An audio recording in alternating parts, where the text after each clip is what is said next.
Away from security, March is Ghana's month of independence, and at the multimedia group we place a lot of emphasis on the country, our history, values, traditions, sites, and everything Ghanaian. We have a lot lined up for you in commemoration of Ghana Month.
So those are some tidbits for you on, some prominent sites here in Ghana. You should expect more during this month. But I've got Inshira Ado, he's head of top programs and thought leadership, also host of Executive Lounge, to talk more on Ghana Month and what you should expect. Good to have you, Inshira. Thank you very much. Okay, so this fabric you're wearing, really nice. Yeah, it's actually African print, but it's styled around, it's actually modeling the way the Voltaireans weave kente. Okay. And I thought I should just complete. And why that one on your head? This is my Togbe hat.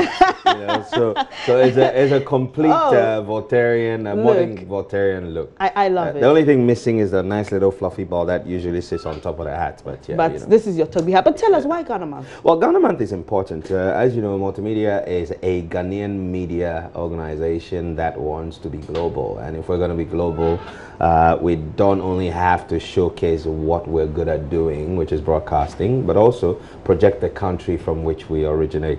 And so the month of March is set aside aptly as Ghana Month because we also celebrate our independence in the same month. The other thing is that we intend to provide information, educate people. There are younger people who are growing up and may be disconnected from the history and heritage of the country. True. So it's important for us to keep this alive, educating people about the various cultures, the festivals, our food, our way of dressing, the rites of passages, how they're conducted across different cultures from the northernmost of the country to the southernmost part. And we have other things along the way. Programming, for example, on Joy FM is going to be heavy on Ghanaian culture and Ghanaian music. We have an 80% policy Ghanaian music on Joy FM for the entire month. There's also some trips around the country, and I'll come to that in a minute. But before then, we also will be broadcasting the entire, Joy is an English-speaking platform. Yes. The entire day on the 6th of March. On the 6th and the 9th, we'll be doing local language broadcasting on the show. I remember last year's, and I think Manasseh had to do an in-studio. Yes. And had to speak his native language. It was very interesting. Yeah. It was great. Tell us more, apart from reports and what our audience will enjoy in terms of what we give them, what else are they likely to enjoy, or should they expect? There are a number of out-of-studio experiences to help us celebrate our history and our heritage. Now, you know, high life music is just beautiful, and we will be celebrating high life music. It's called Strictly High Life. It's a night of live high life music, local, traditional, you know, the Wolomoy style, the palm wine high life. All of these are just going to be melded in a night of good music and entertainment and fun for everyone who will participate. And this is going to happen, I think, on the 9th of March. We'll have trips to Afajato. We'll be going to Inzulezu. In fact, we're calling it the Fantastic Four. Yeah. We have the Ogwa Conquest, which is a trip to the Cape Coast Castle. We're going to go to Kakum National Park, so we can go and try and brave the canopy walkway, and then we'll also stop at Hans Cottage to have a look at the crocodile pond. You know, so these are the things we want to do. I'm especially excited about the trip to Kakum. You know, I want to... You haven't been on... I have. Incidentally, the last time I did, I went with my two sons. They were able to do the canopy walk. I didn't. Why? When you're getting older, you calculate too many consequences of any small fall. You should. It's a wonderful experience. So I hear. And the first time I went on it, I felt like I had achieved something, you know, because a lot of my colleagues were scared. So I was actually excited, very, like I had won a war. On my honor to conquer. You know, the Kakum canopy walk, and that's part of the conquest that we're talking about. That, you know, apart from seeing the you know, the beautiful landscape and also seeing the crocodile pond and going to the Cape Coast Castle and learning about the whole slave trade and history, the conquest itself really sits within the Kakum canopy walkway. We want people to go out there and come back feeling proud that overcome their fears. Absolutely, that you they've see achieved grown-ups something. Crying. Yeah, I wouldn't be one of them. I hope so. I hope so. But tell us, what's the mode? So is it going to be a number of days? Well, every weekend from next week. So the Ogwa Conquest will start on March 10th. So we're doing, it's a day trip. It's only when we go to Inzulezu that we have an overnight stay, and then we'll also do the Afajato climb, which has been something we've done twice now. Have you done it before? No, on both occasions I conveniently didn't make it on time to get on the bus.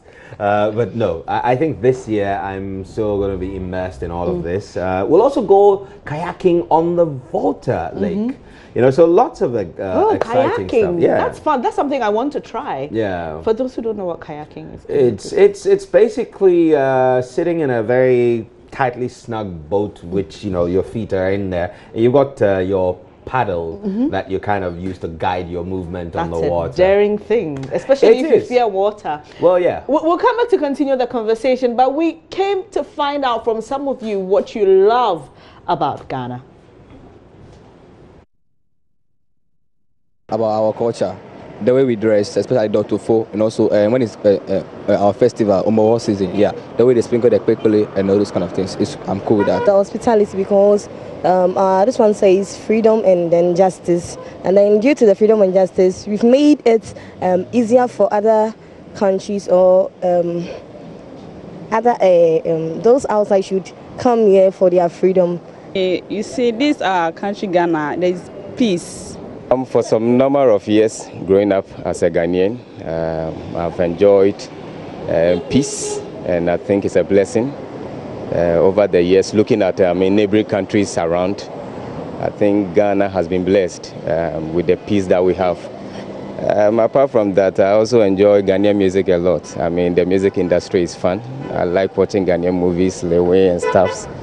Ghana, I mean, our foods and stuff. Ghana is a very unique country. At least we are blessed. Definitely, there's a lot to love about Ghana, isn't there? Absolutely. So people who want to be part of this event may be wondering, how do I participate? Well, it's very simple. All they have to do is to call us on 0244 486 603. and speak to Theophilline Darko. She's handling all reservations and ticketing for the Fantastic Four. And in fact, you could talk to her about all the other things that we're doing, so you can learn how to participate. Our main focus this year is really to ensure that we're showcasing all 10 regions in their glory and their uniqueness. Great. We'll come back to take that number again, but here are some tidbits again for you on some prominent sites here in Ghana.